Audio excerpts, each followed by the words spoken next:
for everything going on in my life, it is just as important as ever. So as we say at the beginning of every stream, mental health is important. If you are experiencing any level of mental distress or unease, please seek professional help. Therapists and psychiatrists are there to provide a safe and reliable space to process stress and difficult situations through various methods. They are there to provide preventative and post-care for such things. If you are experiencing a situation that requires immediate or emergency attention, please check the links below for crisis and emergency options. You can also find links below to charities that help children in need. Any help you can provide would be appreciated.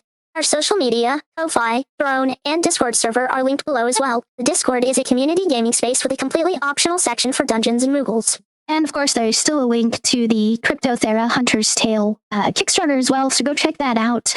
Support David and the amazing team that he's been working with to develop the game, the story that's currently on the Kickstarter, and everything else they're working on. It's all absolutely amazing things, and it would be money well spent. That being said, hopefully we will be seeing Deuce later. Haven't heard from him yet. What does everyone remember about what we did last time, though? Not even close to enough. Nothing. I will say I remember that we finally reached the last, last floor, the top floor, and we face our lovely, I would say, foxy lady, and I didn't treat very well, and we also started to figure out that there is something else that we need to do, and is related to an entity that is haunting this place, or probably one specific person, but we still need to figure out that part. That is a very, very short sum of what we did. It is short, but it is accurate. So last time, you all got to continue exploring through the tower, working towards trying to get to the top floor. You all, having just reunited with Magdalene on the top floor, actually, you all headed back down to the security floors so you could try to figure out how to get through the puzzle that blocked your way to the CEO's office. You were able to find that information, find some of the more hidden systems for the building that don't seem to be particularly helpful. And one of the things that did get picked up of note is Wrath grabbed one of the security devices that had been hitting you with concussive blasts throughout the journey, and put it in his bag, hoping to fix it, reverse engineer it, something like that eventually. Once you completed the puzzle up at the top and headed into the CEO's office, you did indeed encounter Naganev, who was being snarky, as always. You also found the divine relics of Bahamut, although you haven't had time to identify them yet. And you also found the brown dragon mask from the vitriol mask set. Naganev, of course, took her leave, saying that she's not as bad of a person as Finnegan may imply she is, but that she's certainly not a good guy. As you were trying to discuss and figure out what else there was to Bahamut's test, figuring out if maybe there's something to do with the CEO or the future that Magdalene was at before reuniting with all of you, she extended her senses out and was able to sense that creature, that source of the madness that Tempest had seen when you first entered the valley. And as she did, she began to stutter and clearly panic. If it weren't for the fur all over her body, you're pretty sure you would be able to see her sweating buckets at the moment. Nothing she's saying is really coming out clearly, and after the first couple sentences talking about how massive, how powerful this creature is, she has reverted to speaking in the Moogle language completely, so all you're hearing is Kubo, Kubo, Kubo, Kubo, Kubo, Kubo, Kubo, Kubo, and that is where we're beginning tonight. If I remember correctly, I was one closer to her because we were discussing before she started to act like this. So Geraldine is towering over her with a little bit of a perplexed expression on her face, scratching her shell. She goes, "I don't speak this language. Care to explain?" Roll a persuasion check to see if you can get her to calm down enough to recognize the fact she is speaking in a language none of you know. Okay, persuasion. Okay. Let me double check on something. Yeah, okay. Well, good plus 10 on it. So I roll a 14 in total. I see her panicking a little bit, and I just try to push my hand on her shoulder. I was like, slowly, please. You can tell that it's not enough quite to clear her mind at the moment. It seems almost as if she's afflicted by a madness, similar to how things happen if someone fails to resist the effects of a torment fragment. So you kind of just get a word here and there as she tries to slow down and say it. God, like, evil, massive, never seen, scared. I look at the other. Do you know what she's talking about? No, this is my first time here. Okay, my little lady. Something is scaring you and you're definitely upset. Why don't you sit down there and just breathe while we think about the next steps? Try to bring her to, just a place where she can sit down. She does not resist you as you do this, and she kind of just plops down really hard when she goes to sit. Taking in the awkward, nobody knows what to do air, Wrath is going to move over and start with the mask and pick it up, take it, set it to the side, and then pick up the chalice, do the same, and the sword, trying to make sure there's no traps for us there. You are good. You do notice that there were traps, but they have been disabled. Likely it is because Naganeve did exactly what she said she did, which was to disable those traps that were on them. Putting them all to the side and in a pile, I will go ahead and sit down and start casting Identify.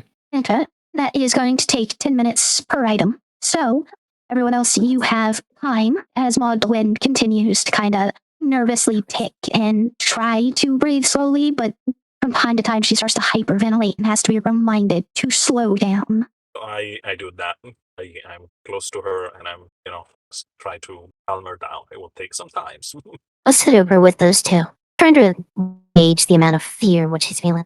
Do you all believe that we should try to deal with whatever it is below the tower? Or should we simply move on? I'd like to deal with it. It's on the road, kind of our job. Should we be concerned with how Magdalene's reacting? Probably. As you say that, Med kind of walks over to you, Wrath, trying not to interrupt your ritual, but trying to also get those papers from you, because they've been indicated to be important when Naganeve handed them to you. Oh, yeah. I'll hand them over.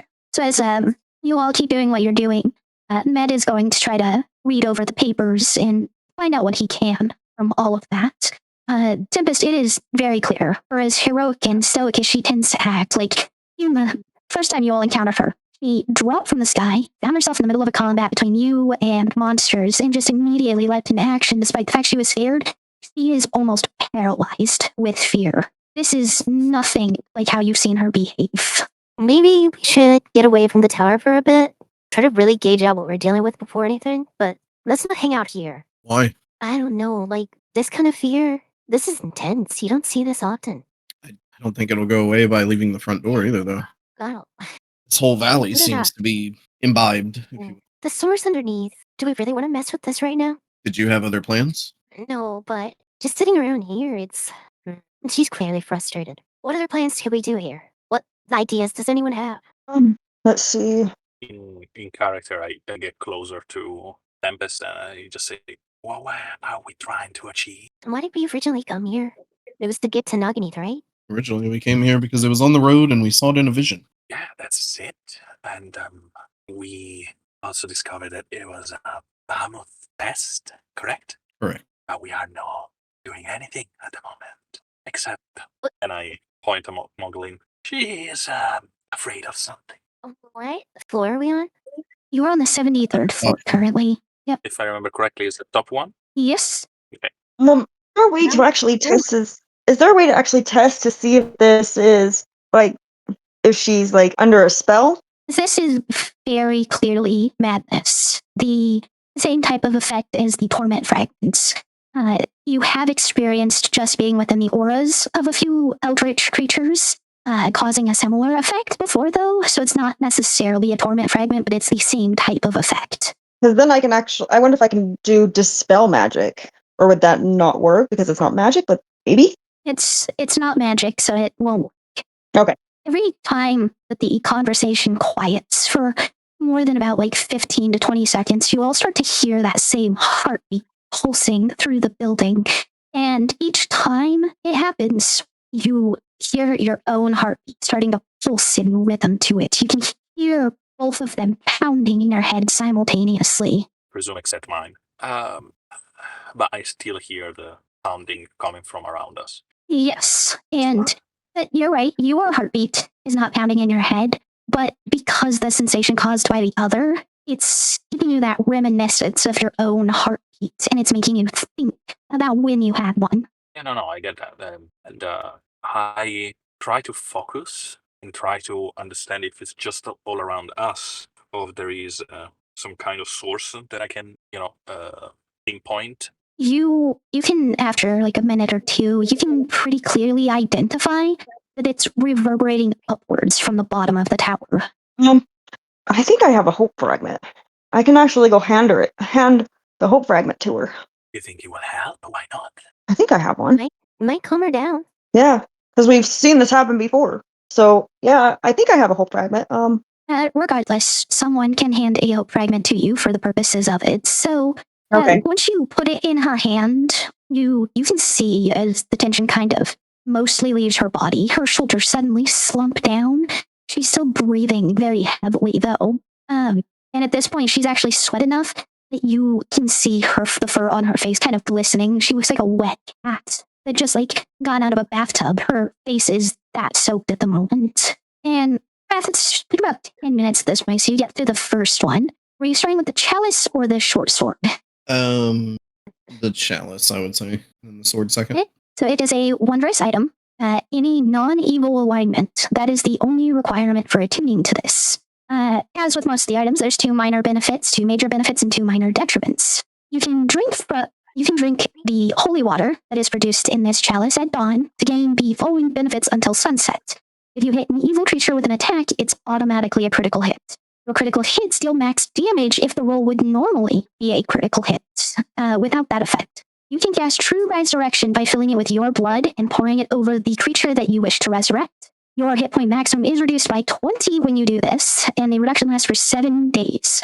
There is no way to restore that hit point maximum besides time itself. And you cannot use that feature of the chalice again until your hit point maximum has been restored at the end of the 7 days. Only 1 creature can drink from it per day as well. I'll say this to anyone, close enough to hear just a regular speech volume, but he just kind of sets it to the side. You'll still have another 10 minutes until the identification is done, and Magdalene hasn't calmed down enough to try conversing with yet either. But Med has had a moment to look through the documents, and he is going to mention a couple of things that he's noticed so far. It would seem that whatever is sealed below the tower is sealed with a ritual that must be performed by at least a dozen archmages, or mages of equivalent strength. The seal should last for a considerable amount more time, but there is no telling when it will end. It may be safe to leave her adventures in the future. It may even outlast Maluviette itself. Or it may collapse the moment we decide it's no longer a threat. A lot of maybes. I'm not sure I'm comfortable with. There's a lot of risk here. It should at least be safe until we choose to confront it. We will have to manually break the seal through a counter ritual if we wish to face the creature sealed away. So did that change anyone's mind? Not really. All right. You have another couple minutes of silence, but then Magdalene she starts to talk. It's shaky, it's slow, but it's coherent. The creature below the tower is asleep currently, and even with it being suppressed, Kupo, it's overwhelmingly powerful. I've been to many worlds, and I've had time to prepare before facing similar fights against deific beings, typically only demigods, as they tend to be called in most worlds. But I've never encountered something with that much malice in its heart, Kubo. And I'm from a world where evil and the darkness in people's hearts can take physical form as monsters. This is beyond anything I've experienced before, Kubo. How did you know about this creature? Along my journeys, getting pulled from one reality to another, Kubo, I one time found myself in a world called Midgard, accidentally summoned by a deity by the name Odin. And while I was there, I helped take on the role of a Valkyrie to gather the souls of noble heroes, Kubo, to face down the threat of Ragnarok, Kubo, or the end of the world. In the process, I learned certain techniques, like how to sense the presence of evil or undead or monstrosities within the vicinity, Kubo, and I just opened that particular sense. It has a pretty wide range on it, Kubo. Any information that you would care to share to how we defeat this demigod entity? Except, of course, the usual brutality. Maybe, Kupo. I'd have to get a lot closer to it to read its soul or whatever equivalent it has, Kupo. And if I do that, I can tell you more about its strengths and weaknesses. If you have it right now, that's okay.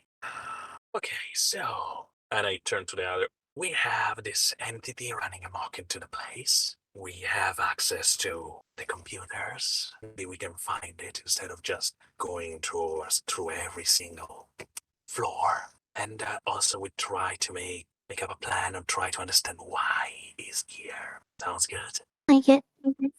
So what happens next?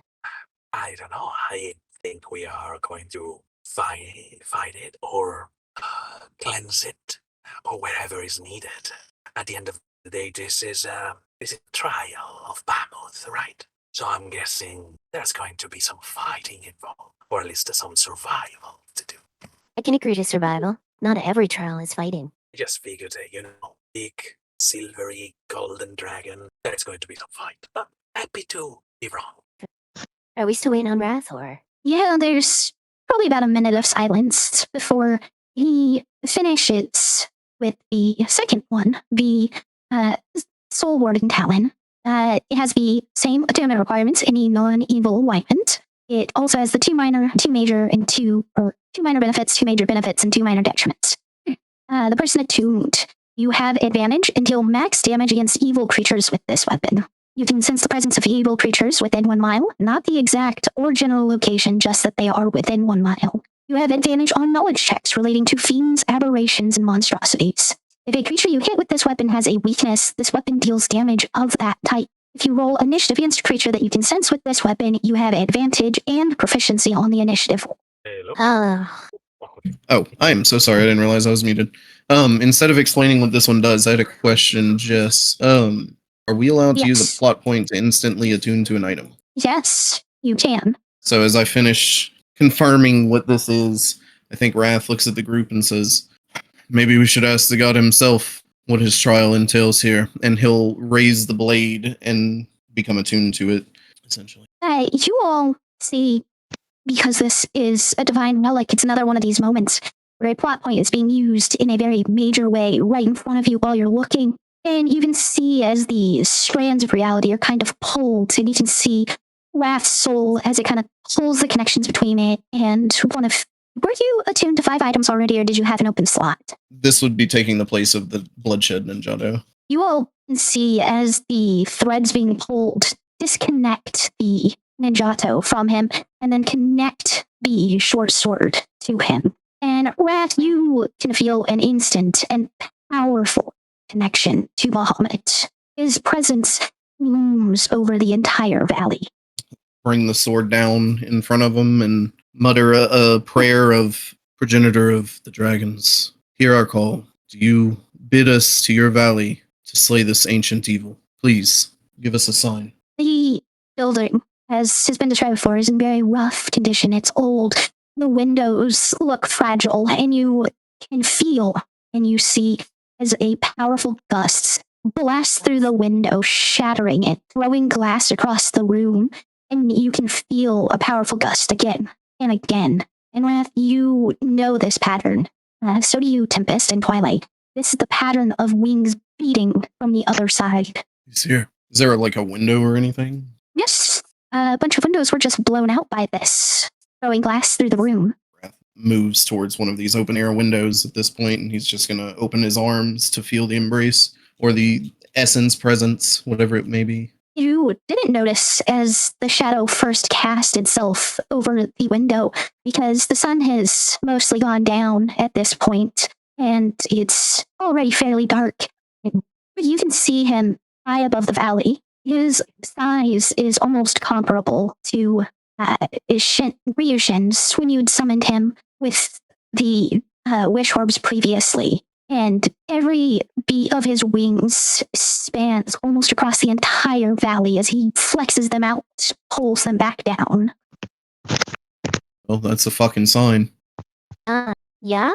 There's a wide grin that kind of crosses Wrath's mouth as he's watching this? Does the figure look like it's coming down or coming towards us, or it's just hovering there? Just hovering high in the sky, as if waiting for you to speak. Say something. Great Father of Dragons, we come to accept your trial and to bear the burdens you task us with. But this evil beneath feels ancient beyond measure. Is this the task you would put us to slay this creature, or to redeem it? Your task is to make a choice, to make it with purpose.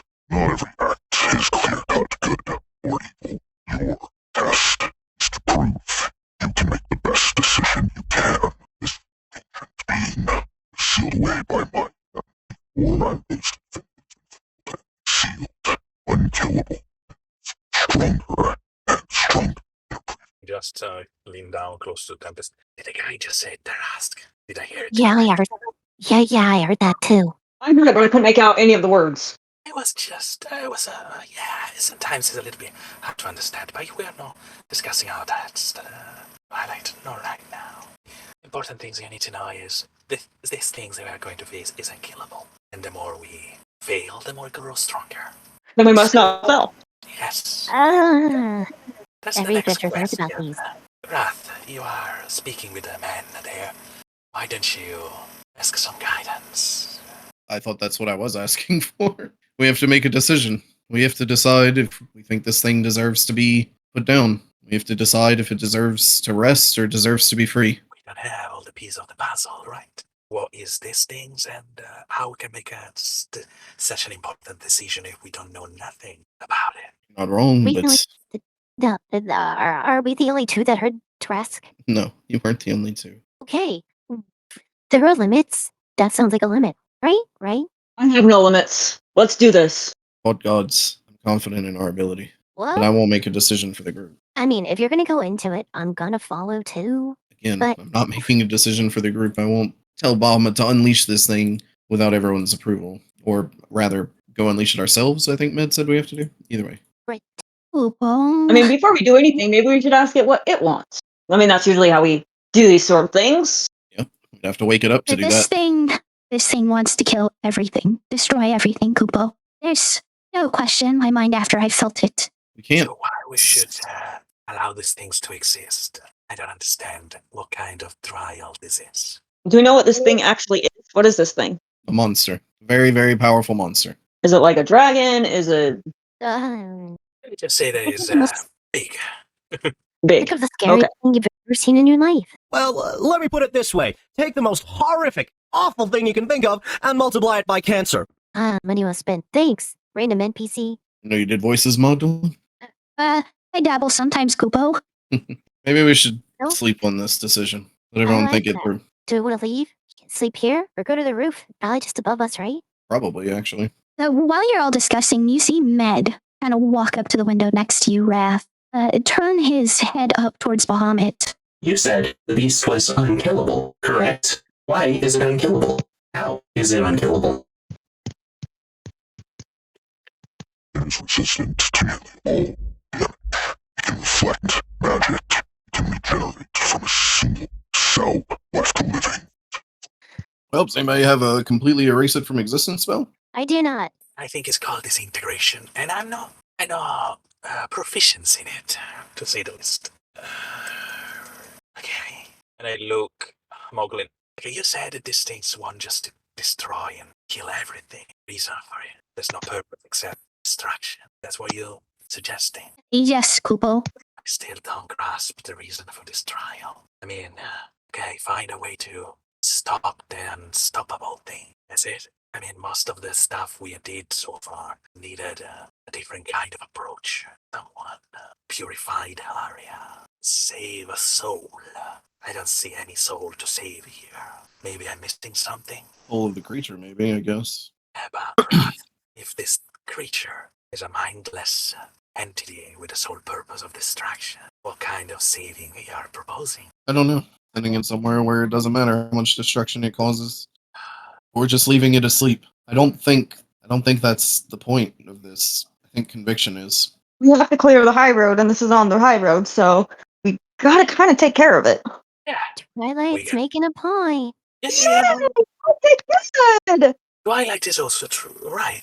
Unless we just get out of this place. we seal the entrance, we put a big fucking signal that say, do not enter unless you want to die, and we move on. Because if we don't touch anything, these things will just stay asleep. We hope. That's also compelling. Whereas when you were looking over the papers before, it did include the sealing ritual, not just the counter ritual to undo the seal. We could always refresh the seal, I guess. What does the ritual entail? The sealing ritual, rather. As it's described, it requires roughly a dozen mages of Archmage status, like power.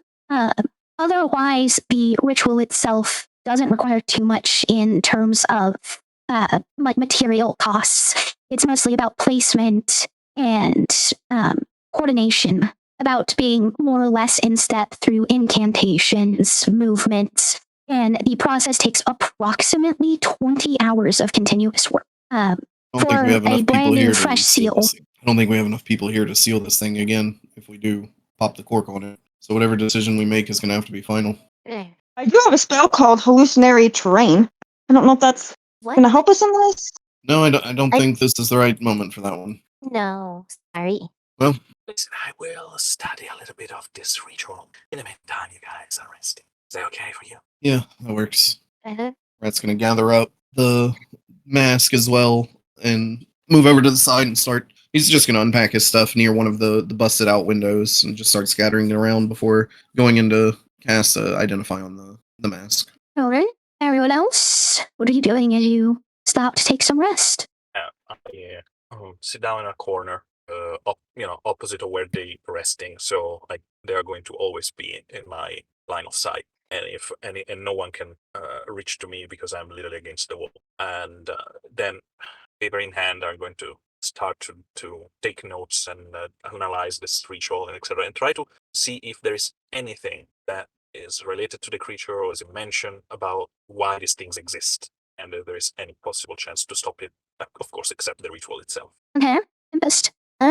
So I settled down, more or less close to where most people are. If Tristan's there, that's who I would have talked to. He is definitely there and taking everything in, trying to learn from the pros. Now, how are you feeling so far about all this? Oh, well, I mean, after the shock with Finnegan, you know what? This isn't nearly as surprising, I guess.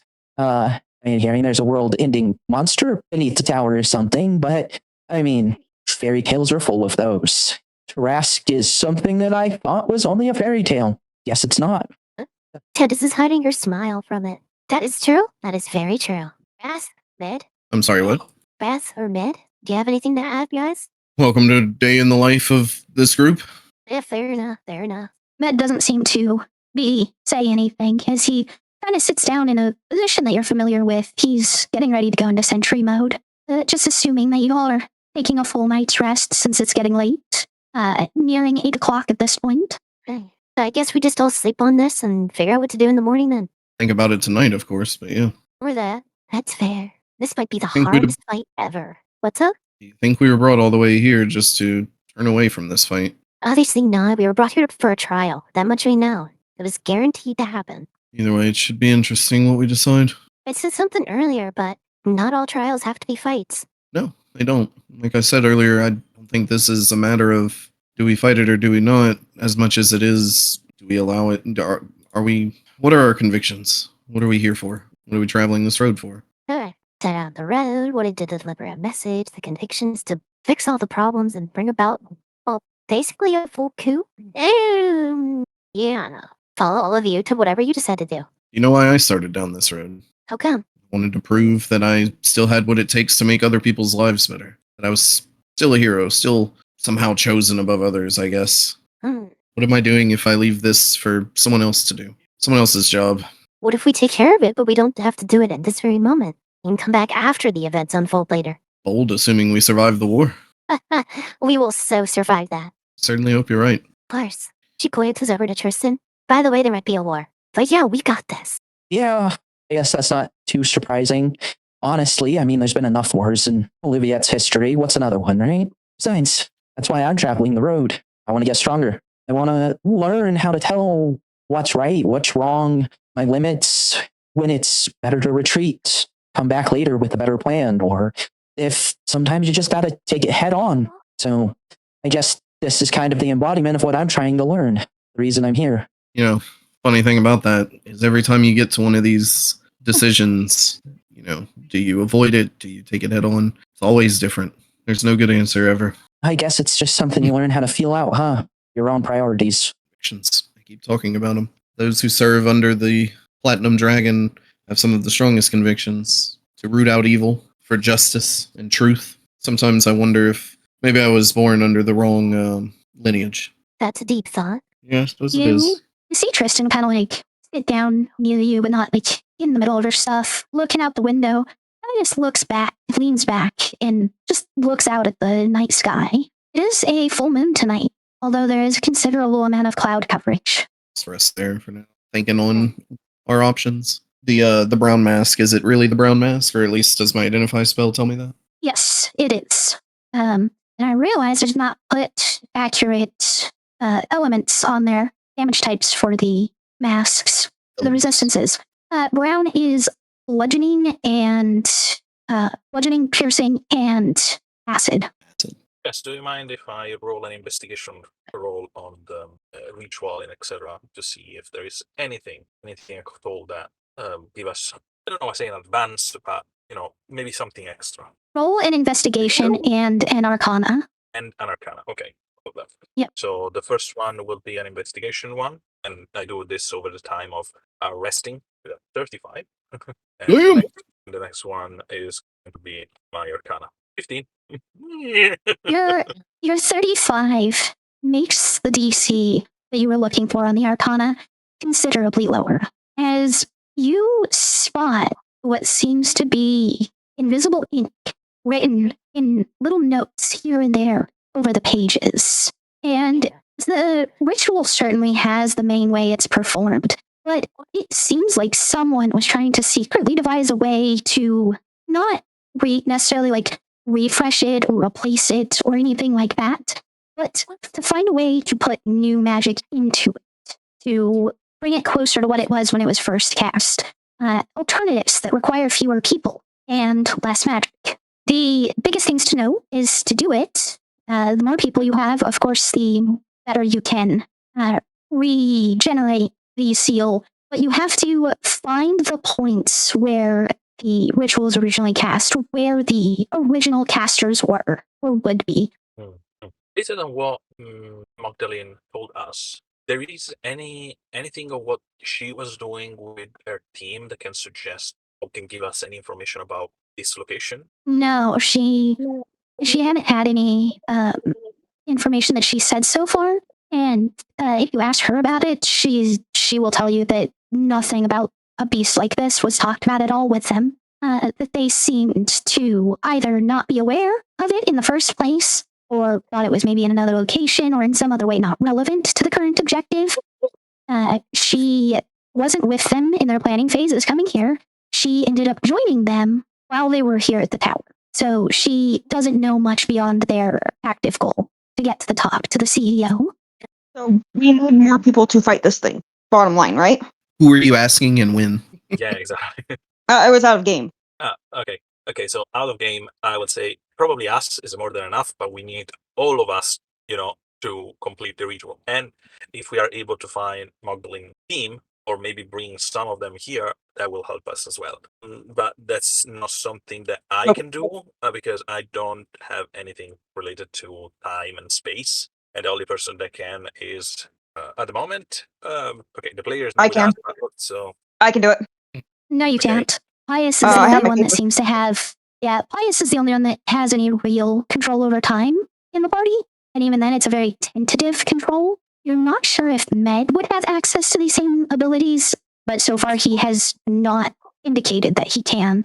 You have talked a little bit about it already, and he never chimed in. Okay, because what I was thinking is I could draw, because I got my paper and stuff that comes to life. So I was thinking if we need more people. That's how I was going with it. It doesn't come to life. Yeah, you can't Talking about your paint paints? living things. You can only paint objects, not living people. Oh, That's why you were able to draw corpses. They're not living. I'm stunned now. Because, I don't know what to... that's the thing. We kind of know what to do. Mm-hmm. We need to make a decision about, how we we sealing these things? Are we trying to fight it? Are we trying to actually defeat it, but not in a not in a fight? I mean, more like in we find a reason, to dispel his purpose. Let's call it like that. I don't know if that makes sense. Right. Well, we don't know what we're really up against until we actually, look at it. And because in the past we've dealt with this situation, and it usually wound up that we didn't have to fight it, and it was more. Yeah, but how often do you get a chance to go head to head with a Tarrasque? Let's be real. Right. Do we want to? Because I don't think we can. This is Really? out, of course, out of game. Above the table. Above table, I have a feeling that in game, Twilight has no idea what a Tarrasque is. I'm certain that Star has no idea what a Tarrasque is, and I think everyone would be able to kind of tell that from her suggestions that she lacks even the basic information that the rest of you would have on what this creature is. Yeah, that's 100% correct.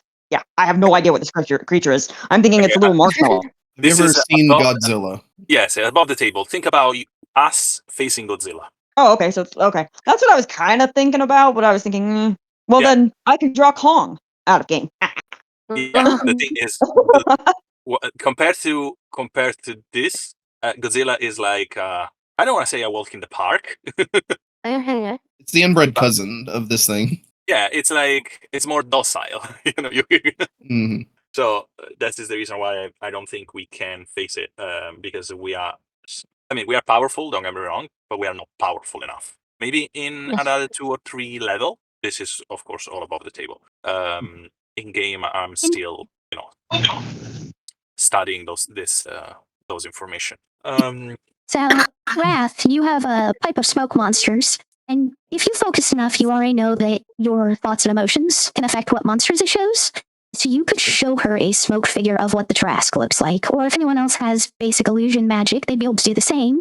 Twilight, the picture Oh, I have minor I illusion. just sent, that is what a Tarrasque looks like. And in the illusion, you can also put to scale Twilight by comparison. You're a little bitty dot. Yeah, basically, the Tarrasque is you're like 5.5 feet tall. This thing stands about 80 feet tall. So 16 of you tall, and you're able to clearly be shown this. You're the size of its pinky toe. Not even. It just looks misunderstood. No, I don't think it looks that way. It might be that way, but I don't think it looks that way. Just my opinion. The other thing to note from what Bahamut had said is that it has gotten stronger and stronger and stronger. So more than likely, these fairy tales come from previous worlds. So whatever you may know from the fairy tales in-game, or even know of the Tarrasque real life, seeing as you would know about it from the Forgotten Realms setting, it's stronger than that version from what Bahamut has said. Well, does anyone bring up anything that night, or do we skip to the next morning? I mean, no, I think we will rest at this point. Yeah. Just spend the evening thinking over it. Basically. All right. So you all find it incredibly difficult to rest. What would normally be 6 to 8 hours takes you nearly 11. You started trying to rest at about 8, but you didn't seriously start trying to sleep until maybe 9, or do whenever your long rest stuff is there. It is 8 a.m. by the time you guys feel that normal recovery. So you have completed a short rest. You can spend hit dice if you would like. If you choose to keep on resting, it would be the first day of the 4 needed for a long rest. No, I think the next morning, Wrath will wait till everybody's awake. All right, well, what's the decision? Has anyone thought of anything maybe we hadn't yesterday? Some way around this? I honestly think we need to go and investigate this thing and see how, assess the situation. We'd have to figure out how to get down to it. Well, we start there. Every place has a basement, right? I'm 3 steps ahead of you guys. Actually, you're kind of on the other side of the room. That's 20 steps. What are you doing? Let's see. I'm looking at how I wanted to approach this. Do you know what she's doing? Yes, No, I do. I'm not sure. I think she's constipated. Oh. I think it's Tomb of Understanding. Is that? That's a book you read to increase your stats, and that one's the one that increases wisdom. You have already used it to increase your wisdom score. Oh, okay. So it has no magic currently, not for the next 100 years, roughly. All right, well, how do we... Locate creature. That's what it was.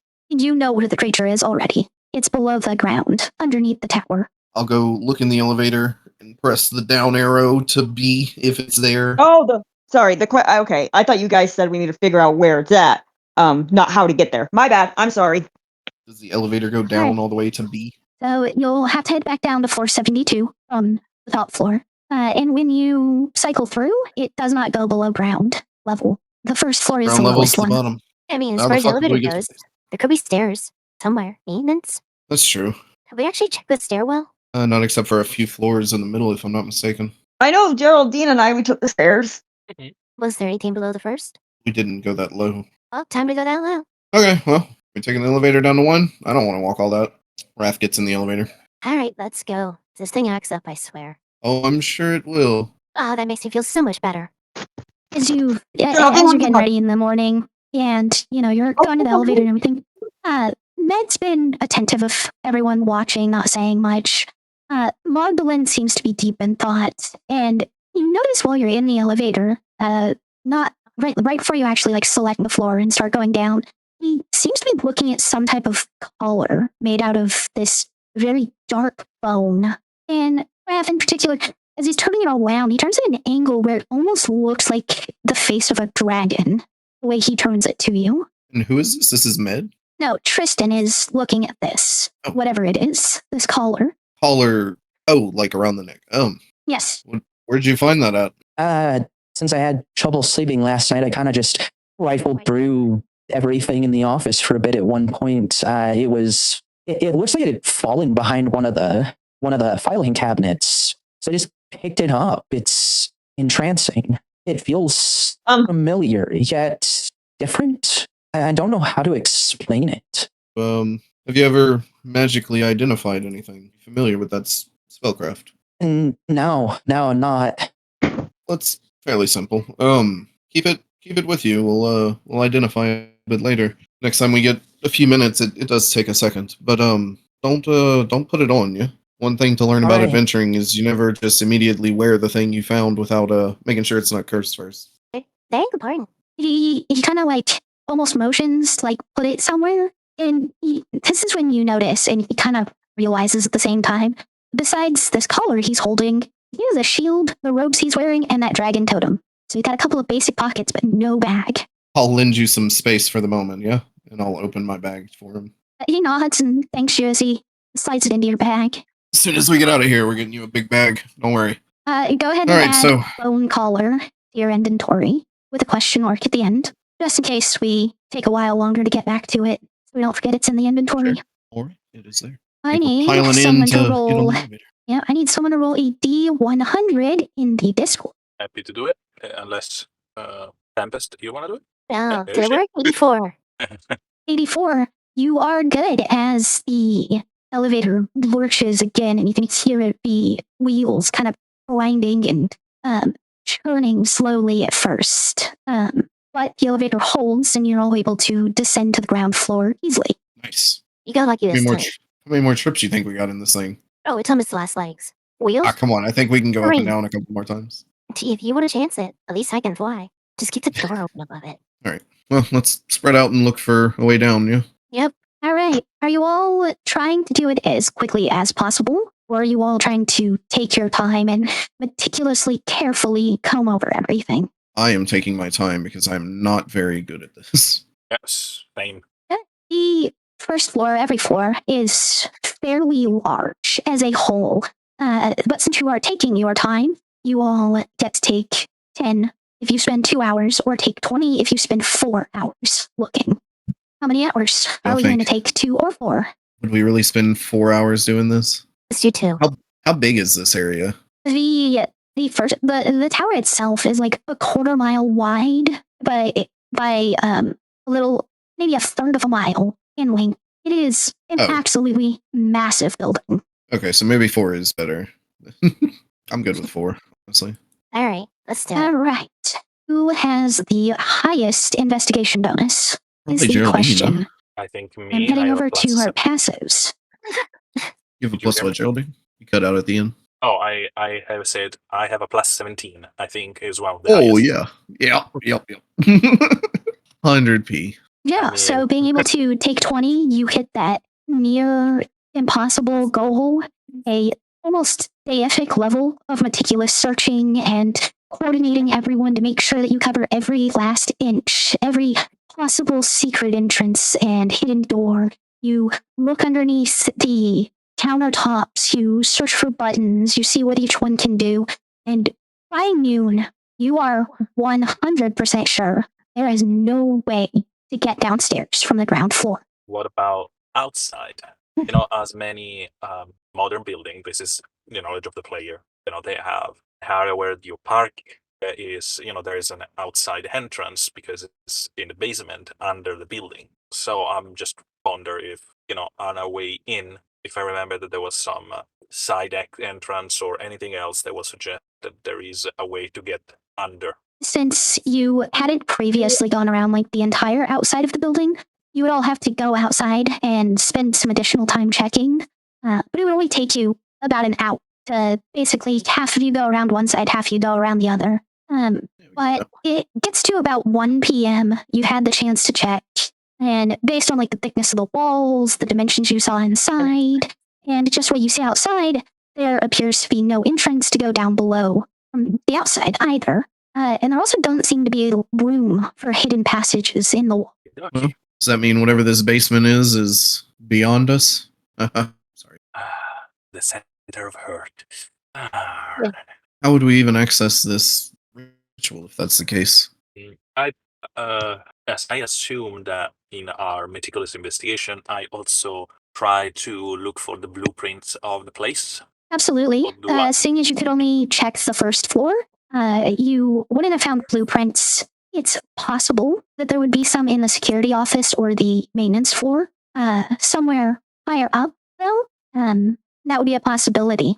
But I think it would probably click at this moment that it's possible this building was never built. The intention of going down towards this creature, Bahamut did say that it was originally sealed in a previous world. And the fact is, if it continues to be sealed, then this building may have been built on top of it originally without even knowing it was there. Okay. Yes. Whomever built this needed to put some foundation, but this is probably, this is an information that I cannot have. This is just me, the player, thinking. So, yeah, Geraldine is, at a certain point, is going to give, because it's like, I don't know, guys. There's no access. Well, what does that mean for our plans? If we can't find this space, can we even do anything to affect this ritual in any way? I mean, there is something that Bahamut said that this creature was sealed long ago. So part of me is still thinking maybe we need to go back to that time, or before this building ever existed, to have access to the place where the ritual was done. I don't have any kind of spells like this. Neither do I. Raph, you're fairly used to seeing ritual circles between casting Identify, time practicing with Nick, or even the one that you saw in town before, when the hermit cast his ritual at the very beginning of all this. You notice around this time, there seems to be this line where there's no grass. The valley has no snow in it to speak of, but it's almost like it's just rock down these lines, and they're near perfect lines on either side, as if something carved that spot and nothing can grow there anymore. And it's reminiscent of the shape work that you see in ritual circles. Oh, hells. Wrath will start walking out, and he wants to see how wide this circle would be. You don't follow it terribly far. You were likely expecting it to be significantly larger, but it does go out nearly 200 feet. And you Wrath do stops at the end of find it. this large circle spot that seems to be in the same condition as the lines as well, as if this is one of the points that would be on the outer side of the circle. You also see lines coming off of it going out in a circular form. Wrath gets to the end and stops and turns and just looks at the group and holds his arms out, kind of trying to gauge about where the circle would continue to show everyone. That's a big, big thing. I'm guessing we are in the middle of it. Yeah, look, you can see the lines of the ritual circle. Yes, I studied the ritual during the night. Do we need to be in a specific spot, doing a specific intersection of the lines of this ritual in order to do it, or we just need to be in the middle? You would need to be on the outer circle, the outer rim of it. There were circular spots around the outside, as if to form a 12-pointed star in the middle of it. And you would need people at those points around the outside. The way the ritual and the hidden notes you found, if you were to try regenerating the magic in the circle, you would need people on opposite points and as evenly spaced out as you can. So if you had someone at northwest, you'd want someone at southeast, and you'd want someone at southwest, and then someone at northeast, type opposite. Because Rat is there, I say to him, check how many of those spots we need to fill up, if there's enough of us or not. Okay, I'll be back, and I'll start tracing along the outside to count the spots. It is going to take you a while, seeing as the perimeter is over a mile, and you're a little further out from that in a circle, not a clean square. You can do it a bit faster than most people, though, so it takes you 10 minutes to go around the outside circle and get back to your same point. There are 12 points that are formed on this. We need 12. I think we're 8? 7. So we should be out of game. 7. Should be enough. Now we are 7. Yeah, we need 5 more. Oh wait, no, we are 8 because of We Magdalene. are Yeah. 8. Yeah, so Yep. it's Magdalene, I was like. Yep. So we need 4 more people if we're gonna do this. And yeah, so let's go inside and collect everyone so we can seal this beast, seal the place forever, and make sure that the road is clean again. Okay, sure. Yeah. I'll follow you in. All right. You are all able to regroup inside around the door for a couple of people who didn't help with the initial search around the building, at least. Because Tristan and Med definitely just stayed inside and let all of you search around the building. Geraldine, something to note is there are a lot of ritual circles, of course, and you know a bit in the realm of Arcana. There are 2 ritual circles that are very general use. One is a 6-pointed star and one is an 8-pointed star. The 6-pointed star is a representation of the 6 major elements, whereas the 8-pointed star is the 8 greater elements. Okay. And you happen to have a party of 8 currently. Although it's not enough for the 12, it is enough to represent the 8 greater elements. Mm-hmm.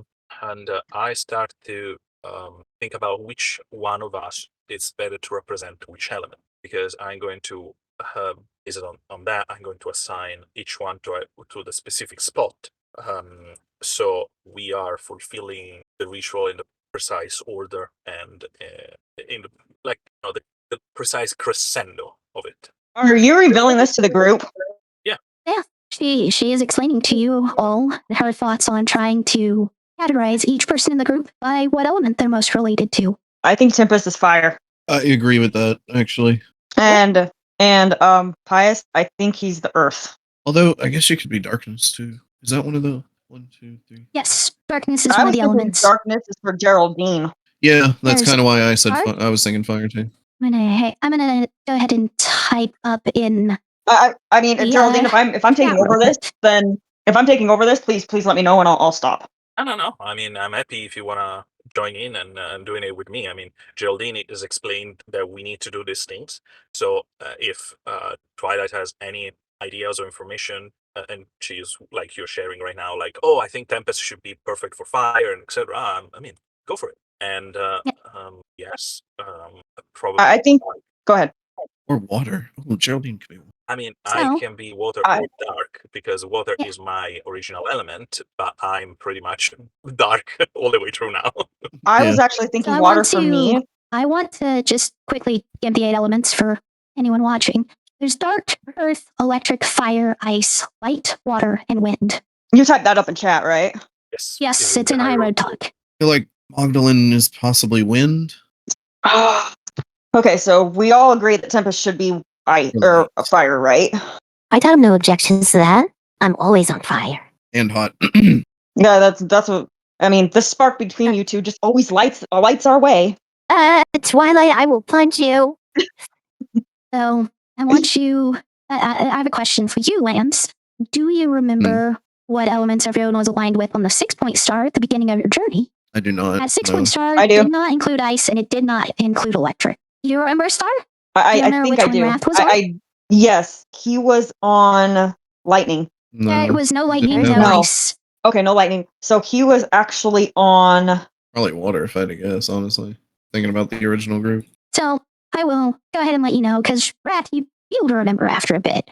Wrath's a very meticulous person when it comes to notes, keeping track of money, things like that. He's pretty sharp. Dark was Nick. Earth was Pixie. Fire was Mhm. Clef. Light was Pious. Water was Captain Flowers. And wind was Wrath. So who was Great Tempest? Risha. I'm taking wind. All right. And Wrath's got a toss up between electric and wind, that's for sure. No, I started this journey following Risha. I'll continue it doing so. All right. So Geraldine, darkness, me, wind, fire, tempest, twilight. I think you're earth, but you are angel, so you could be light. I could be ice or I could be earth. Oh, I guess you Because I could was be actually, ice. because my background was actually Ice. in Frozen. ice. Ice is a Yeah. fear. Ice is a fear. It's something counter Okay. to you. Okay, all right, yeah. So either earth or light. But we also have to think about Magdalene and Tristan. So far, what you could possibly gather, I mean, maybe you could think more on your own, but readily available thoughts. You know, Tristan wields radiant magic, and turtles are like turtles, so maybe water. Where are we short a person? Oh, we have Med. Yep, you have med as well. Oh shit, guys. I think Med should be, well, isn't Pious electric? Pious was I light. don't think you run some Med is not electricity. actually pious, though. Exactly. So I think, Okay, so Pious was light. yeah, but we don't have pious right now, so I think electric should be a more fair assumption. It's more machine than spirit right now. Okay. So everyone else agree? Yeah, that's fair. Mhm. Okay. So That leaves Magdalene on ice, right? I'm asking Magdalene what, based on their power and etc. I think more. I'm inclined to think about light because out of game, she is pretty much a champion of light with her key. I agree, actually. Okay. Yes. So, Okay. earth, ice, and water are the three that I don't have someone marked for, which would be Finnegan, Twilight, and who's the other one I'm Christian. missing? Christian? Wait, there's 9 of us. If I forgot Finnegan this whole time. And I must be forgetting someone else. It's Finnegan, Tristan, blah blah blah. The other 2, Magdalene and Med, and then the 4 of us. Oh wait, no, that is 8. That's who I forgot just you're now right. was Tristan. Yeah, Finnegan, Tristan, and Twilight are the three you have to place on Earth, Ice, and Water currently. I think you're Earth, Twilight. You commune with nature. You smoke the earth all the time. Okay, yeah. I was Earth. Yeah. You have a pet shrub. What's more Earth element than having a pet shrub? A jar of dirt. Shrub. True. We can get you a That's jar of right. dirt after this. Yay! I get a jar of dirt. I believe she had a jar of dirt at one point. I don't know what happened to it though. We don't talk about that jar of dirt. So we have ice and water. I don't think between I ever did Finnegan have and a jar of Tristan. dirt, did I? I think Tristan should be What were the ice. 2? It's ice and water. Yeah, Ice and I water think for Tristan should be Finnegan and Tristan ice. currently. I think Tristan should be water. He's a turtle. What's more water than turtle? Not Ah. fox. But And ice fox- is water. Foxes hunt in the snow. They have like a whole thing on it. But Yeah, ice is water. all the foxes. It's a I mean, Okay. So our current placement is Geraldine on dark, Twilight on earth, Med on electric, Tempest on fire, Finnegan on ice, Magdalene on light, Tristan on water, Wrath on wind. You all are standing around having just come up with a game plan for who's going to be on which element, where those points are. Since it's a 12-point circle, you kind of have to figure out what the 8 points you would be on are, as well as which point is which element. You give it a little bit more time just to make sure that you're certain about this. Think over it a little bit more. It's about 1:30 p.m. and you are either ready or have concerns about where each person is placed on this ritual circle. I don't have concerns about where we're being placed, but what are we doing is my question. Are we releasing this thing? I thought we were sealing this thing forever. Are we not? When did we come up with this idea? Oh, I make an assumption based on our discussions. Okay, so we're... interested to free this harbinger of doom. No, that's not what I'm saying at all. I just wanted to make sure we were clear on our goal here. So we're resealing it. We're adding magic to that which is sealing it. I mean, Yes. I didn't find anything at all that suggests that this thing is redeemable. Let's call it like that. Sure. It's a massive harbinger of destruction the personification of just pain and chaos. If you think that these things can have a soul to redeem for, I'm willing No. to explore that part. That is not what I'm suggesting at all. In fact, if we weren't resealing it, I'd say we should kill it. So if this We is cannot the kill it. That's the well, point. technically we could, but it would be difficult and trying, and we're avoiding that. Not that this won't be difficult or trying. In Wrath, if I remember correctly, you have some interesting wishes to use. No, I I'm don't just think saying. I do. I'm just saying. Oh, okay. If it's not you or someone else, I'm just saying we can eventually use this thing, those wishes, those powers, to remove his immortality. If you want to actually destroy these things once and for all. Possibly. Technically, the wishes belong to the entire group. It is a genie that's currently inside of me. Also, There are also 2 wishes remaining. Given the strength of this foe, I would suggest if we were to do a wish, we would use 2 wishes to remove 2 aspects of what makes it immortal. It is likely too strong to simply wish away or to erase its immortality. I look around. So, I mean, that sounds right to me. all we are going to do. Well, if we'd like to save the valuable resource that wishes can be, we reseal this thing. That's what you want to do? I'm literally asking. We're gonna reseal it. Yeah, we reseal it. Okay, so we all agree. Resealing it is. Oh, everybody good with their placement? Yeah. So, the big thing to keep in mind about doing this is you have to time what you're doing, how you're saying it. So, all of you need to know the words, all of you need to know the motions, and you all have to have a signal, since you are so far away, to know when to start. Similar to the ritual in the Gnomish ruins.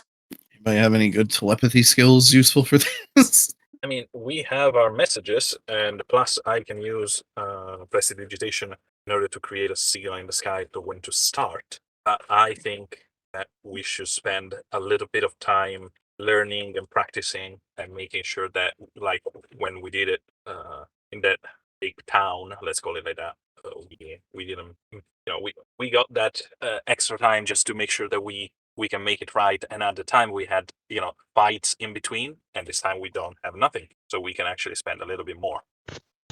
All right, well, we'll take the rest of this afternoon to practice. Maybe tomorrow morning to do the same, and then tomorrow when the sun is high, we try to conduct this. Yeah, sounds good for me, and a good use of our time. Understood.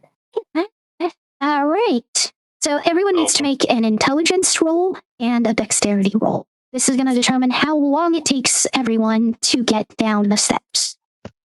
What kind of roll was it? The first one is the intelligence. Oh, Yep, intelligence and then dexterity. It was 17 from me. Intelligence check. And after that, you say a dexterity one. Yes. Yep. And 16 for me. So 17 and 16.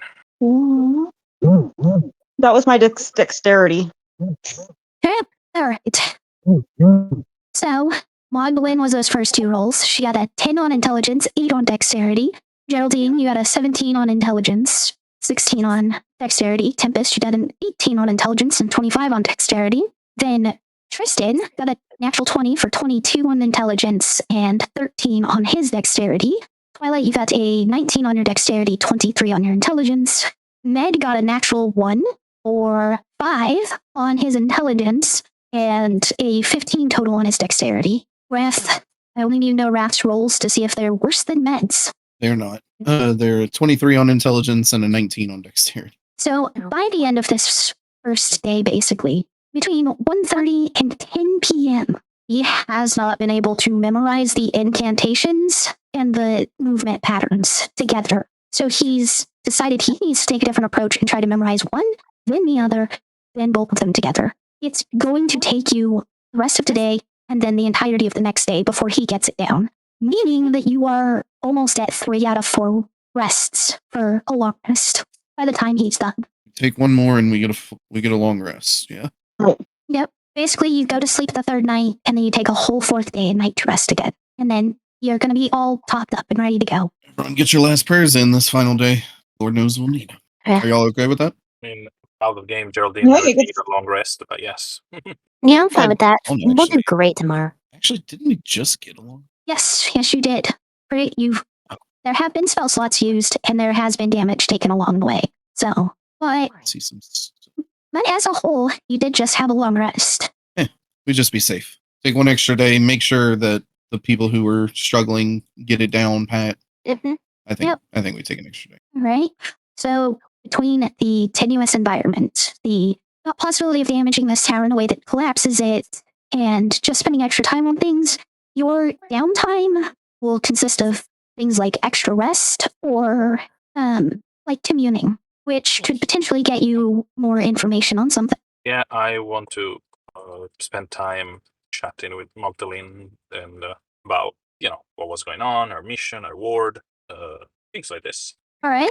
Wrath, what are you doing with the bits of free time that you actually get? Nothing strenuous, I no think training. No, Wrath. Wrath is going to spend any time that Tempest is not around. He is spending communing with the sword, just kind of basking in Bahamut's glory, if you will, and trying to align himself with a sense of justice in this ritual. Okay. Would you take that as guidance? So answering maybe a specific question you have, or actually, yeah, that would basically be, the other one, foreshadowing. Just getting random clues or hints of what's to come. I'll take the first one, and because I think the question on Rat's mind during his meditation and all of this is it justice to put down or to imprison forever something that doesn't know it's a mindless beast of chaos? You get the answer in the feeling. You can feel it's the emotional heart of Bahamut speaking to you through the blade. And it does answer your question in a way, but not fully. This beast is not mindless. It is an intelligent creature that is bent on the destruction of all things. Fuck. Okay. All right. I'll let you do everyone else's. I think Wrath has something to say at dinner, though. There's going to be a couple of extra opportunities. And Geraldine, I'm intentionally holding off to do yours at the end of this because it's going to be a little more thorough. Tempest, what are you kind of doing with your time? There's not much space to go anywhere, so I'll just start randomly drawing in my book for the time being. Okay. Not necessarily doing anything too specific. Sounds good. Nope. Twilight, how about you? I'm exploring. Okay. That could be dangerous if you're exploring the towers. But if you take your time, be extra careful about it, you'll be fine. So, Yeah. I'm on the wrong list for this. The question is where you would be exploring for this first day. I'm going to say the names of sections of areas, and when you hear one that you think would be fun to explore, that's the one we'll go with. The first section near the bottom is public relations, essentially how this company interacts with the general public. Then there are rec rooms for the staff and employees where they could spend their downtime, play games, rest, that sort of stuff. There's the marketing department. There's the accounting department. There's the operations department, which handles things like scheduling, disciplinary actions, interdepartment relations coordination. There's administrative, which is interbusiness relations and business planning. There's human resources. There's the IT department. There's the meeting rooms. There's the legal department. There's the storage facilities where they store raw materials, daily use chemicals, industrial chemicals, backup equipment, furniture, and prototype devices. There's the maintenance area where they keep things like power tools, heavy machinery, and things like possibly the blueprints to the building. Of course, there's the security offices that you all have spent some time in. Then there's the security and corporate staff training facilities. Then there's research and development, where they actually did all of the work to develop their new technologies. Then the infirmary, which is the second to last floor, and then the CEO office at the top. Probably the storage one, the storage and the technology one. Okay. As you're looking through the storage floors, there's 5 of them where they kind of keep all of this stuff. You see like modern day bleach and those like modern day cleaning chemicals, a lot of stuff like that. There are entire barrels full of some of these chemicals. Lots of furniture that once must have been very, very high quality. As for backup equipment, it's kind of like walking into an unused classroom where there's just like chairs stacked and stacked on top of each other. So there's a lot of equipment that wasn't even used that often before the building was abandoned. As far as prototypes, you find several devices that you're not quite sure what they're used for. One of them does appear to be a device that's placed on the head, though. Yeah, she's gonna kind of look at the one on the head. Like she's gonna gently lift it up but not take it off. So it's not connected to anything. It's almost like picking up a hat, except it's an electronic device Mhm. that would be placed on top of the head. And as you pick it up and you look over it, you have no idea what it's for, and you have no idea how to use the controls. Yeah, she's gonna play around with it. Try to turn it on and play around with it. This is a bad idea. We'll come back to it. Oh God. Lovely. Lovely. This is a bad idea. Thanks, DM, for the clarification there. I needed it. So, Geraldine, Oh shit. you spend time talking to Magdalene, trying to learn more about her charge, what she was doing. And it's complicated. She is originally from another world, where her job was literally to defeat the manifestations of darkness in people's hearts. Like, quite literally, negative feelings would turn into monsters, and her job was to destroy them, to bring peace to this disconnected world that was shattered across the stars where she's from. And she just found herself falling through a purple portal at some point. Her overarching goal is to find a way home. She finds a new world. That world is at threat of being destroyed. She finds heroes that are tasked to save the world. She helps them. They save the world, and she finds herself jumping from world to world to world, one after the other. She's not even sure how many she's been through at this point. But since the first time she found herself in Maluviette, which was the first time she met Wrath and the rest of the party, not only is her physical appearance different, but the first few jumps, she wasn't even sure she was in the same world. Over time, she's realized that she's just bouncing between points in time in Maluviette. Now, she doesn't understand why this world is functioning different, why she's bouncing from like one set of heroes to another, not consistently on this journey with the heroes to save the world. She doesn't understand what connection there is, but every time that she falls through time, she's interacted with the same 4 groups of people. One is your group. Another is a group that includes Jack Clearwater and Rara Kindhurst. Another includes individuals by the name of Balalaika and Andrew Clearwater. And the last is the group that has Chocolate Thunder in it. As for how she handles it each time, she doesn't ask a lot of questions, and she just offers the best support she can for whatever situation they're dealing with. And the most recent one, before she found herself back with you, was trying to defeat this evil CEO that not only was their company slowly destroying the world, using up limited resources at a rapid rate, accumulating wealth, causing mass poverty across the world, fear-mongering, trying to bring hate between the races, and not only that, but his own personal issues and what he had done to his own daughter. She doesn't completely understand, but she's let the groups she's with decide how she will help. And since she's not with the other group anymore, she just kind of went, hey, whatever you guys need help with. Which is why she's had no arguments with the sealing ritual. Why, as she puts it, when she calmed down, she had accepted and been willing to fight this beast alongside all of you if that's what you chose. The only thing she truly knows for her time in Maluviette is that she is here to help heroes save the world from the end of it. Okay. Geraldine will listen to all of this, quite fascinated. There are going to be some questions here and there, like about her traveling, about how if she's happy with this kind of life she has, other things like this. But I remember correctly, we discussed it last time, and Geraldine was telling her point of view on the matter. It seems that the CEO was, it was bastard, but at the same time, he had a soft spot for his daughter, and in his twisted mind, he was trying to do something for her, even if it was disruptive for everyone else. And we briefly talk about it, but Geraldine is going to ask specifically what she think of what I'm saying. If this will change anything for her or for the rest of the rest of the group, if they ever going to come across again each other. So anytime you kind of ask questions about like specific worlds, people she's met, she kind of gets distracted, and she talks about this quiet, reserved mercenary by the name of Cloud Strife. She talks about the Valkyries, Lyneth, Rist, and Somaria. When you suggest that soft spot, she almost whispers, sounds like obsession, Kupo. Sometimes wanting to do the right thing can go bad because you become blinded by the end. You can't see what's right in front of you. That's why I try not to focus too much on how much I miss home, Gupo. Right now, you're all in front of me. I understand. And it's fair. Sometimes people do things because they think that they mean the goal is justify the means and of how you do it.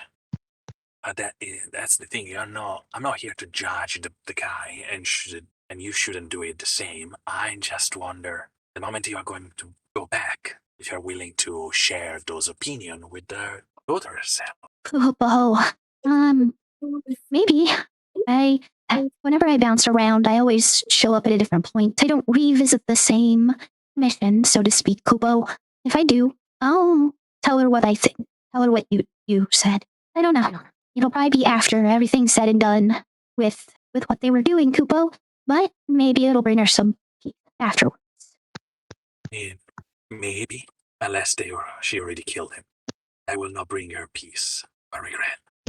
Well, only time will tell. Yeah, Geraldine just nod. This is her way to understand a little bit more who she is, the person she is with, not just her mission, but her values and goals and other things like this. But I never ask directly. I'm just pulling information from our chit-chatting. Absolutely. You get the impression that Magdalene is a very kind-hearted person who is easily distracted and has a lot of self-doubt that she pushes through regularly. Mm-hmm. Any other extrapolations are on you.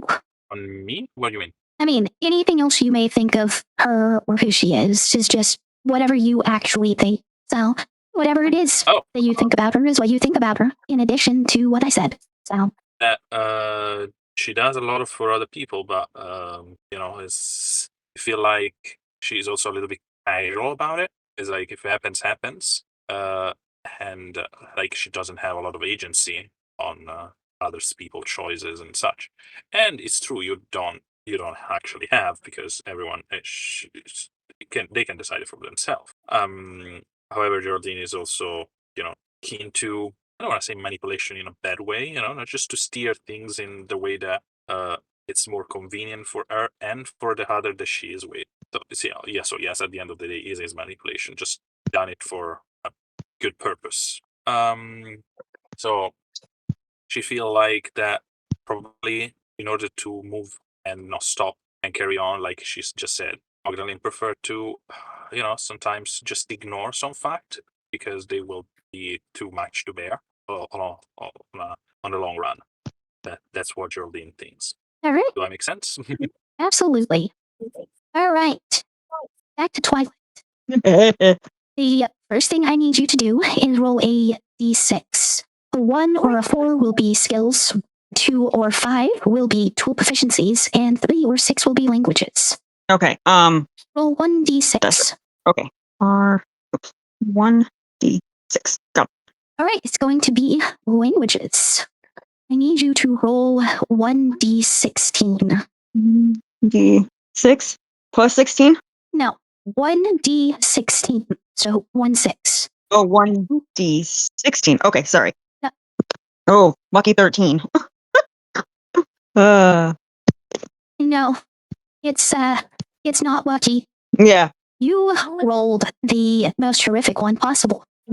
I need you to roll a wisdom save at a DC 30.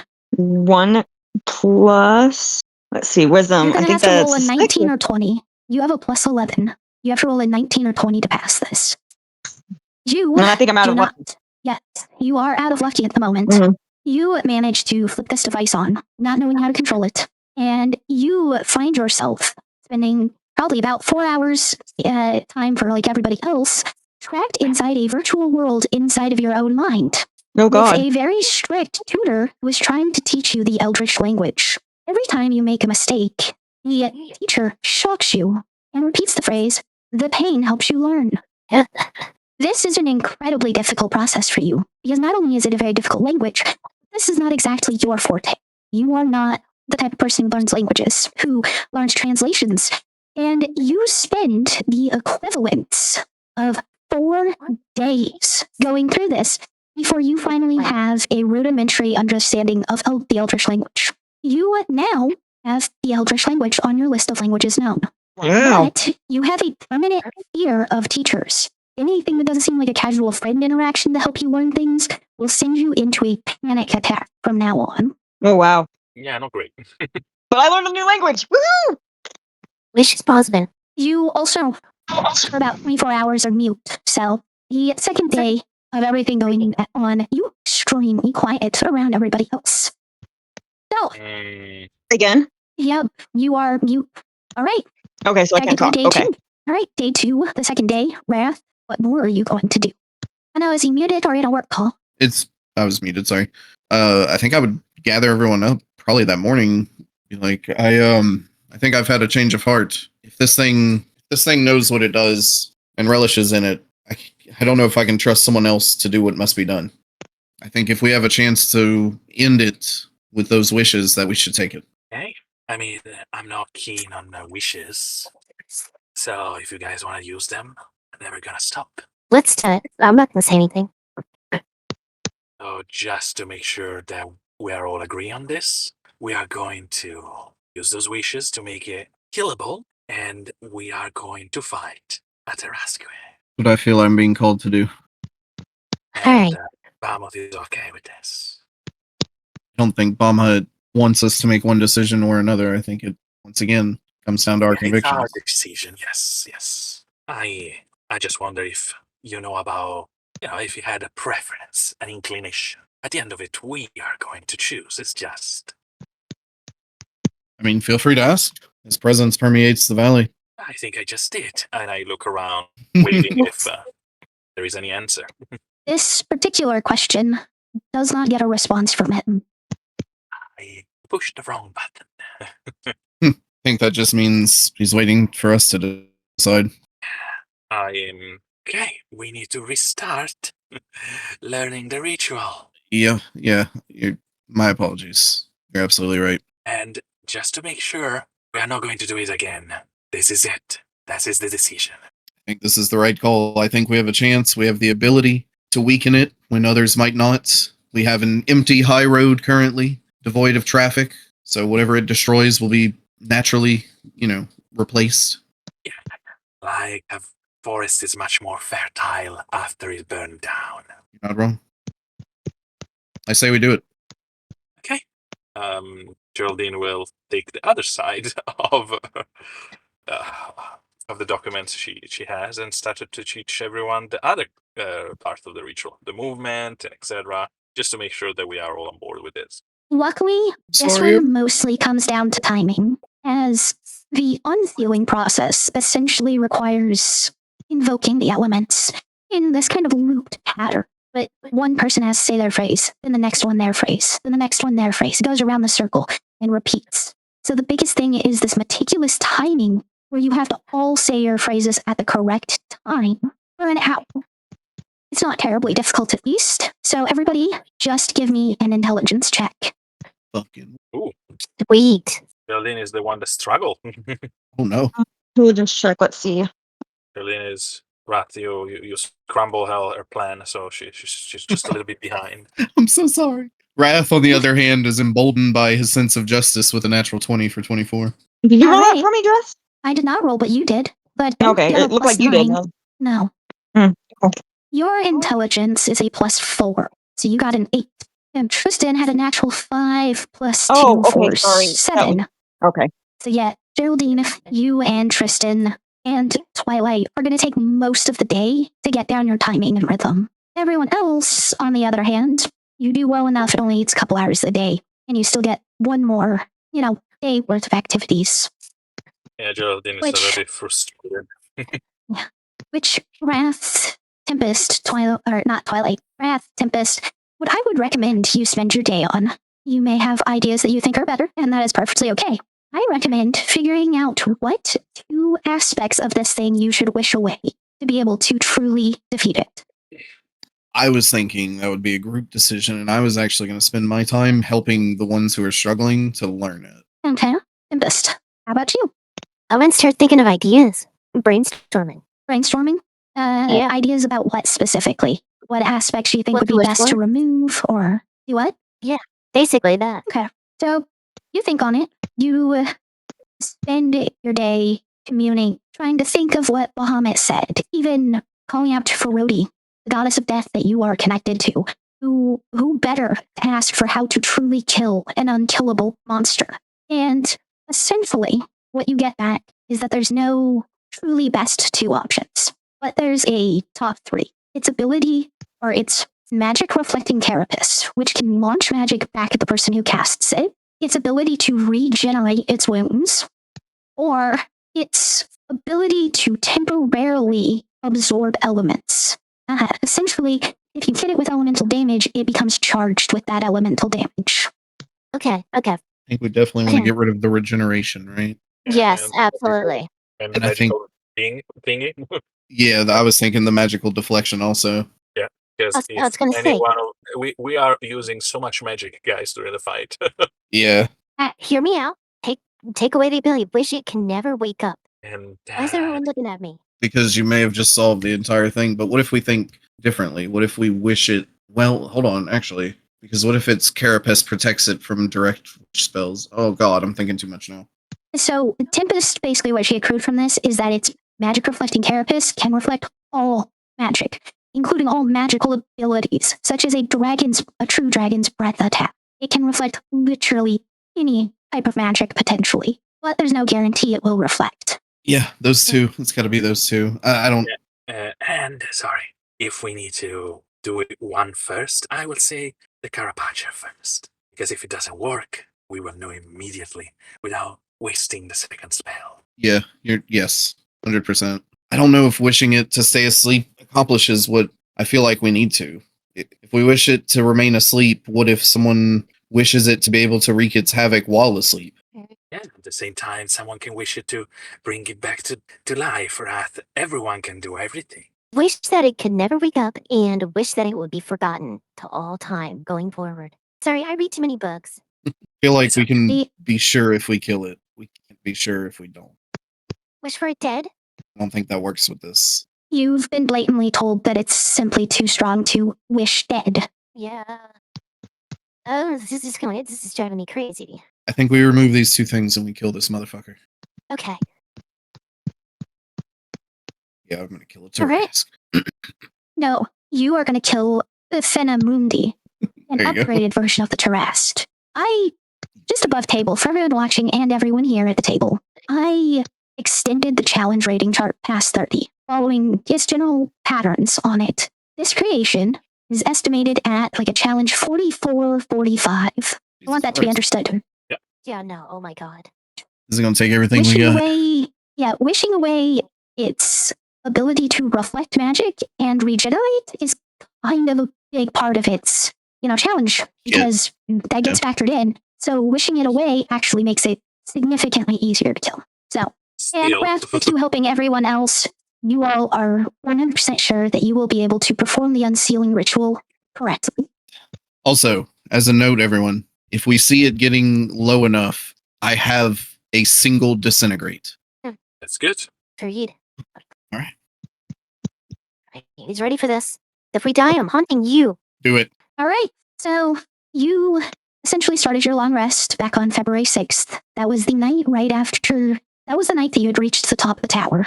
As you awaken on the 10th at about 9 a.m., you all are prepared, ready to go, and Wrath, Geraldine, both of you finally notice something in the office. You hadn't been taking your time to look around all of it. You notice a stack of boxes. They're definitely a lot closer to modern styles than the medieval fantasy styles of the current era, but they are undoubtedly boxes that would contain things like potion vials. So what they contain? Potion vials. Look, drinks. Vials, potions, things like the Potion status vials, effect okay. vials. Sorry, Jess. For a moment, I literally understood push on files, and I was like, what the fuck is it's a push on files. I was like, okay. I probably didn't understood, so that is the reason of my questioning. Please go on. Yeah, I'm He gonna takes time to open start them. opening them up. The first thing you notice is that all of them are branded on the top. Essentially, the merchant that would have made them. Thanks to Lance, you recognize this more like company branding. It's not Cryotech branding, though. It's Jack's Finest. And then each box has a different item in it, which is what the last one is.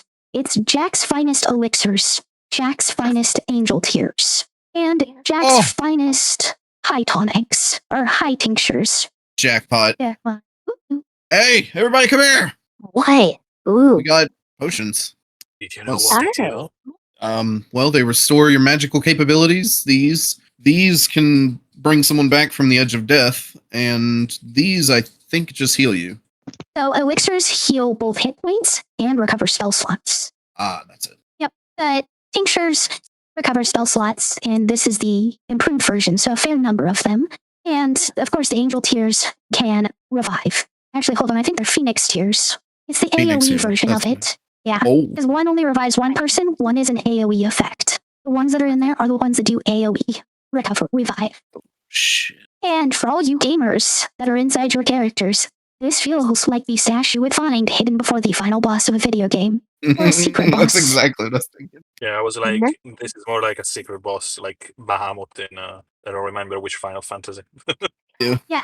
All right, let's divide these up. Also, I probably would have asked the group if anyone wanted to attune to the chalice that we had gathered the day before. You can drink it at dawn and get the following benefits. If you hit an evil creature, which I think this might be, with an attack, it is automatically a crit. Your crits deal max damage if your roll would normally be a crit. You can cast True Resurrection by filling it with your blood and pouring it over a dead creature. Your hit point maximum is reduced by 20 if you do this for 7 days, and you can't use it again until you recover that hit point maximum. It has to be a non-evil aligned character. They use this. Say again? But use this. You need to be a non-evil alliance character, you said. Yes. So Yes. you can't use it? Is that what you said? Oh, I mean, Geraldine is technically non-evil. Oh, okay. Yeah, so whoever wants to attune to it. She's just not very. She's not just not a very good person, but that's another story. We move past that. What? So yeah, does anyone have an Everyone's attunement slot? attunement that they can- slots are very full, Ooh. Yes. with the exception of Finnegan. Finnegan is Oh? attuned to nothing. Attuned to nothing. I will hand it to Finnegan, then I'll also hand him. What else do I have? Oh wait, he's not attuned to his clothes. No, he is currently wearing Tali's artifacts around his neck like a scarf, but he is not attuned to them. Okay, and yeah, I'll hand him the chalice. Do I have anything else he can? Can I hold I up don't the know. torrent None of us claws? know his. None of us know his class or anything, so I'm just gonna have to send the list of what's eligible for him to Deuce, and Deuce can decide which ones he will take and attune on Finnegan. That'll work. We'll do that. I'll offer Finnegan the items at my disposal for the All fun. right, and this does remind you as well that there is something you have Oh. not identified. Yes, the bone collar. I will have Yes. identified that overnight as well. It is the vitriol collar. Oh, Tristan, I need a word. Yeah, what's up, Raph? I know you found this, but and he'll take the 2 masks he has on the side and try and slot them onto it. Oh wait, do you need? Hold on, did I misread that? Do you need all of them to? No, the vitriol collar is needed to do more than 2 masks at a time, but as a whole, since you're not attuned to the collar and those other 2 masks, you can tell that they want to go together, but the attunement process is part of what puts them together. Well, then I'll explain then. This collar, you've seen how my mask, I can incorporate 2 of them together at one time. This collar would allow me to incorporate as many as there are. Can I offer you something in exchange for this? No, you're just take it. It was just something that interests me, something that called out to me, but I don't feel any particular connection to it. It's just familiar, like a mother trying to comfort her child. That's quite concerning considering who this is a relic for. What's your knowledge of history concerning Tiamat? Probably not much in terms of real. I haven't done much studying of theology. Tiamat, Bahamut, and a bunch of the other deities show up in, fairy tales, though. And since, the Trask of fairy tales is real, so maybe some of those stories are real. I will sit down and spend the night explaining what I think Tiamat is, which is a very evil creature. He explains like what he's read in fairy tales, what he's seen, and there is one thing from these fairy tales that he mentions that stands out to you. He mentions a place known as the Sword Coast that was afflicted by a cult known as the Cult of the Dragon, worshippers of the great Tiamat. But the way the various fairy tales that he mentions and talks about spoke of Tiamat is not as some evil entity who just wants to wreak havoc for the sake of wreaking havoc. He describes her as almost a woman spurned, a woman who has been mistreated, who has been looked down upon because of her position, because of her powers, and a woman who is seeking vengeance against any who would wrong her children, or any who would wrong others for the sake of wronging them. These stories are not wrong either. She is reviled. She is spurned for sure. But whenever we're rebuked in life, we don't turn around and try and burn the world because of it. Her nature itself is that of subterfuge and deceit. And as much as she has been wrong, she has done the wronging to a far greater degree, I guarantee you. It must be sad having that position in life to be the source of evil, so to speak, in the world. I'm sure We all even have if she the tried, capability. couldn't be better. I don't think that's true. I think we can all rise above the stations we were granted, especially one so powerful as her. You can always choose a higher path, but if you're okay with it, I'll hold on to the scholar. Yeah, of course.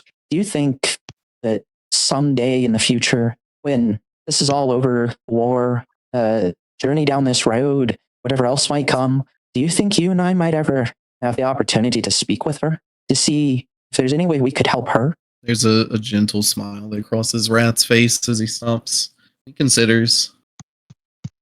You know, Tristan, I don't think she'll take our help right away, but if that's a goal that you intend to set, you can count on my aid for it. I think everyone deserves another chance. Maybe she just hasn't been given hers.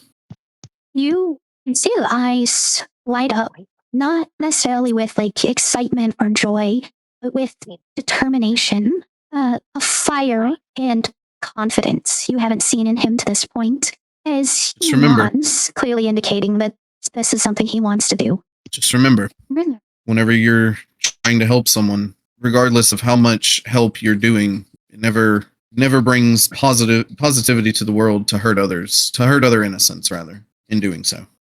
I'll keep Seem to that have in a long mind. night ahead of me. Good. I'll see you in the morning, Tristan. And Wrath is going off by himself to get all of the the stuff on the collar at this point. All right, which I do believe we are at 4 masks currently of the 8 We you know are. about, which would be the red for fire, sky blue for ice, yellow for electric, and brown for... Yep. Alrighty then. So, since this was a backpedal in time, all of you have prepared yourselves. You're ready. It is 9 o'clock in the morning, February 10th, and all that's left is to break the seal and kill this monster. It also marks the 100th day since you started this journey in Pallet. We have this. If ever anyone were to walk this planet, for me to put faith in to kill something like this, it would be this group. Chris just grabs your hand and smiles in agreement. Everyone, I need you to roll a dexterity saving throw and a wisdom saving throw. I want you to do this in advance so that as I narrate, I don't have to stop to ask for the rolls. What were they again? Dexterity saving throw, wisdom saving throw. So 21 on dexterity, Tempest. Yep. And 10 on the wisdom. I have to reopen my tracker sheet real quick. So What is that's it, wisdom? 23 dex for Geraldine and 25 wisdom for Geraldine. Yes, and not 20 for my second. Okay, so that was like an 11 for wisdom for Twilight, plus 11, so 16 for wisdom. Wrath, I need your dexterity save. Dexterity was a 19. 19 dex and wisdom. A 15, and if that's a failure, I'm going to use a legendary resistance. Alright, I will mark it as a legendary resistance. Star's dexterity save is a 24. As you spend this hour running through the ritual, and your timing is meticulous, it's perfect, and with every loop around the circle, you can feel the magic of the seal breaking, and you can feel the power of what's beneath rising up more and more and more. And when you feel the seal break, you feel the land break. This beast, this abomination beneath the ground, is digging its way up. The entirety of the valley shakes from the force that it is using to travel up. As the ground shakes, it tears, it breaks. The building begins to fall apart. You're trying to dodge the pieces. You're trying to not fall in the cracks. And amazingly, all of you maintain your balance. You're good. But as this thing breaches and you finally feel the full weight of its aura, the madness just wafting off of this, you don't even need Tempest's ability to see madness auras. You can see the purple light radiate off its body across the valley, tinting the sky purple with its weight, with its force. You look up and you see something that's only vaguely shaped like a Tarrasque. That photo I sent you is the Finnamundi, and this beast is almost 150 feet tall. It is almost 300 feet in length if it extended its tail. Its clawed appendages at the end of its arms would be large enough to easily scoop up all of you simultaneously. Wrath, you feel that legendary resistance kick in from this mask, and you feel Tiamat's emotions through it, because this particular granting of it took more power than it normally does. She almost feels pity for this creature. She almost feels sorrow, but what she truly feels is a need for vengeance. A vengeance that begins to fill you. This thing needs to be destroyed. For all of the people it has killed, all of the worlds that it's almost destroyed, for the world it did destroy, it needs to be stopped, because it will rampage across Maluviette. It will kill every person. It will destroy everything in its way until the world is nothing more than shards of dirt and rubble floating through the void. Rat's hand Twilight. grips tighter around the sword of Bahamut. Twilight and Yes. Tempest, the two of you fail your save, and the madness seeps into your minds. You become lost in it. Tempest, the intrinsic wrath of your demonic blood begins to boil over. This fury, this fire inside of you, causing you to immediately shift into your hybrid form, your body bulking up more than it usually would, your eyes turning into pitch black orbs. While this madness lingers, you have an extra +1 to all rolls using strength, dexterity, or constitution. You also get to roll damage twice and take the higher roll. If you use your action and bonus action to attack with weapons, you take 10 damage from the backlash of how hard you are pushing your muscles to tear this beast apart. Twilight. Okay. Yes.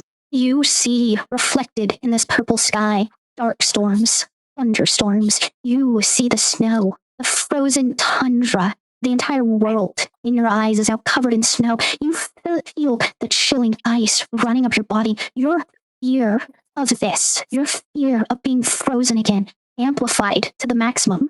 You continue to try to fight, to push through this, to not lose it. But at the beginning of each of the party's turns, you're going to roll a d10, and that will dictate part of how you act. There's the potential for benefits, there are the potentials for detriments, ranging from not being able to move to being able to cast spells for improved effects, and even the potential to wild shape into a creature that has never been seen in Maluviette. As you try to fight back your fear, but it drives your every action while you continue to fight. This aura is going to hang over the battlefield, and you will have to continuously fight back against it. You'll make saves at the end of each of your turns. If you pass, you're fine. If you are under the effects of it, it ends. But if you fail, the madness that hit you this first time will return. Everyone else, you have madnesses I've already written down as well. So if you fail, you will begin to experience your own personal hell as you continue to fight this creature. And that is where we are going to end tonight. Oh, shit. We're fighting Just get real. All right, everyone. We're going to be back next week for this fight. That will definitely take almost the entire session. If not, it might take more than one session, potentially. Hopefully not. Sweet. Everyone, Hell yeah. as always, I love you. See you next time, Kupo.